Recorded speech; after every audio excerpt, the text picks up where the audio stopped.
কি অবস্থা সবার? কেমন আছো সবাই? আশা করি ভালো আছো। সিয়াম, শরীফুল রাজ, আরফিন শুভ কে হচ্ছে মেহেদী হাসান হৃদয়ের নেক্সট টার্গেট? বন্ধুরা, এটা নিয়ে একটু আলোচনা করব। কথা ছিল 2024 সালের রোজার ঈদটা মেহেদী হাসান হৃদয়ের সাথে শাকিব খানের একটা প্রজেক্ট আসবে, বড়সড় একটা প্রজেক্ট, বড়বাজার থেকেও বিশাল বড় একটা প্রজেক্ট আসবে, এরকমটা প্রায় ফাইনাল ছিল। বাট শেষ মুহূর্তে এসে শাকিব খান আপাতত মেহেদী হাসান হৃদয়কে শিডিউলটা দেয় নাই। এই প্রজেক্টটা আপাতত বন্ধ রেখেছে। সেখানে শাকিব খান আরেকজন নতুন পরিচালককে সুযোগ দিচ্ছে। সেটা নিয়ে আমি অলরেডি এই ভিডিওর আগের ভিডিওতে আলোচনা করেছি, সেই ভিডিওটা দেখে আসবে। তখন কথা হচ্ছে, অনেকেই একটা জিনিস দ্বিধাদ্বন্দ্বে আছে যে শাকিব খানের সাথে যে প্রজেক্টটার কথা হয়েছিল, যে স্ক্রিপ্টটা নিয়ে কথা হয়েছিল, সেই স্ক্রিপ্টটাই কি তাহলে অন্য কাউকে দিয়ে, অন্য কাউকে নিয়ে মেহেদী হাসান হৃদয় করতেছে না কি, এরকমটা তোমাদের মনে সন্দেহ? তো সেটা একটু খুলাসা করব। দেখো, যেটা শাকিব খানকে উদ্দেশ্য করে স্ক্রিপ্ট তৈরি করা হয়েছে, মেহেদী হাসান হৃদয় যে স্ক্রিপ্টটা তৈরি করেছিল শাকিব খানকে উদ্দেশ্য করে, সেটা কিন্তু শাকিব খানের জন্যই। যে প্রজেক্টটা শাকিব খানকে শোনানো হয়েছিল সেটা শাকিব খানের জন্যই। সেটা আপাতত তারা সরিয়ে রেখেছে এবং সম্পূর্ণ নতুন একটা প্রজেক্ট নিয়ে মেহেদী হাসান হৃদয় হাজির হবে 2024 সালের রোজার ঈদে। এখন আমি এটা, আপনারা কিভাবে দেখছেন আমি জানি না, বাট আমি মেহেদী হাসান হৃদয়কে বাহবা জানাবো। এবং প্রযোজনা হিসেবে রয়েছে রিয়েল এনার্জি প্রোডাকশন, শারিনাতা সুমি আপু। এটা শুনে ভালো লাগতেছে যে তারা ইন্ডাস্ট্রিতে এসে তারা এক নায়ক কেন্দ্রিক হয়ে যায় নাই। শাকিব খান কিন্তু নতুন আরেকজনকে সুযোগ দিচ্ছে। রিয়েল এনার্জি প্রোডাকশন তারা কিন্তু পেশাদারিত্বের একটা প্রমাণ দিল যে তারা এসেছে বাংলা ইন্ডাস্ট্রিটাকে এগিয়ে নিয়ে যেতে, তারা এসেছে বাংলা ইন্ডাস্ট্রিটাকে পাল্টাতে। এখন তারা যদি ব্যাক টু ব্যাক শুধু শাকিব খানকে নিয়ে সিনেমা করে, বাকি হিরোরা উঠে আসবে কোত্থেকে? আর কথা হচ্ছে, একটা ইন্ডাস্ট্রি তো শুধু শাকিব খান একা যে বহন করে নিয়ে যাবে সেটা তো সম্ভব না।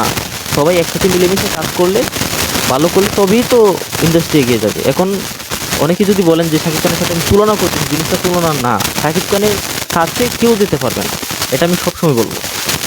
Megastar number one. ইন্ডাস্ট্রি যত হিরো আছে, যত অভিনেতা আছে, সবাই খুব চেষ্টা করে হলেও তার কাছাকাছি যেতে পারবে, বাট তুমি শাকিব খান করতে পারবে না। শাকিব খানের সাথে তুলনা করা একেবারেই বোকামি, যারা করে তারাও বোকা।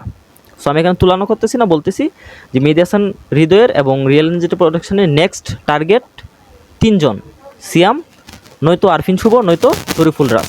এখন এটা আমি কোত্থেকে শুনলাম? 2-3 দিন আগে ইন্ডিয়ার মুভি রিভিউয়ার পৌশালিদি, অনেকেই চিনেন হয়তো, তার একটা পডকাস্ট করেছিল রিয়েল এনার্জি প্রোডাকশনের শারিনাতা সুমি আপুর সাথে একটা পডকাস্ট করেছিল পৌশালিদি। পডকাস্টটা অনেকেই দেখেছেন। তো দেখার পর একটা জিনিস শিওর হয়েছে, অনেকেই, সবাই শিওর হয়েছে যে তারা নিজ মুখেই বলছে যে 2024 সালের রোজার ঈদটা শাকিব খানের সাথে আসতেছে না তাদের প্রজেক্ট।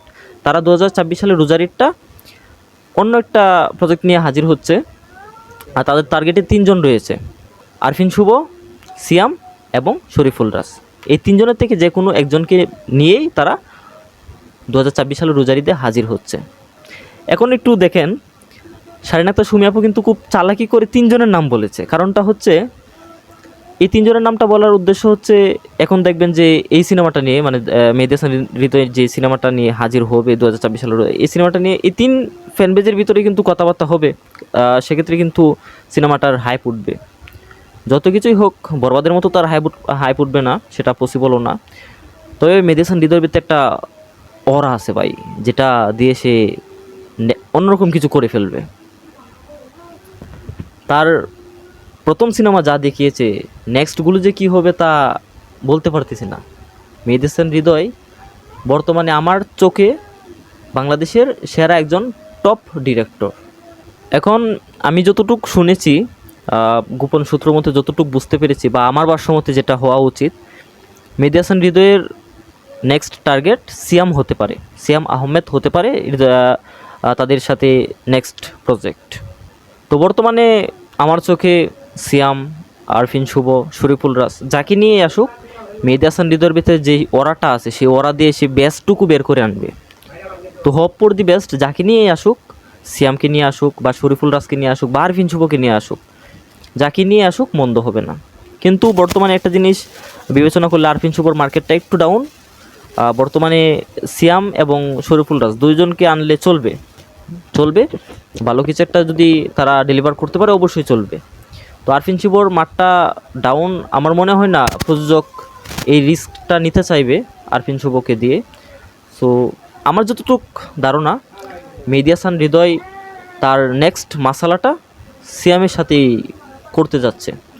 তো বন্ধুরা, তোমাদের কি মনে হয় রিয়েল এনার্জি প্রোডাকশন এবং মেহেদী হাসান হৃদয়ের কোলাবোরেশনে যেই সিনেমাটা আসতে যাচ্ছে, সেই সিনেমাতে কাকে তারা কাস্ট করতে পারে? সিয়াম, শরীফুল রাজ নাকি আরফিন শুভ? অবশ্যই বলে যাবা। আর তোমাদের কি মতামত, তোমাদের মতামতটা একটু তুলে যাবা যে তোমরা মেহেদী হাসান হৃদয়ের সাথে নেক্সট কাকে দেখতে চাও, সিয়াম, আরফিন শুভ নাকি শরীফুল রাজ? অবশ্যই বলে যাবা। আমার ধারণা তো বললামই, সিয়াম হতে পারে, দেখা যাক, বাকিটা খুব শীঘ্রই সেটার অ্যানাউন্স আসবে, আমরা সেটার অপেক্ষায়। ধন্যবাদ সবাইকে, পরবর্তী আপডেটের জন্য অপেক্ষা করো। আর যারা চ্যানেল নতুন তারা চ্যানেলটা সাবস্ক্রাইব করে দিও। ধন্যবাদ।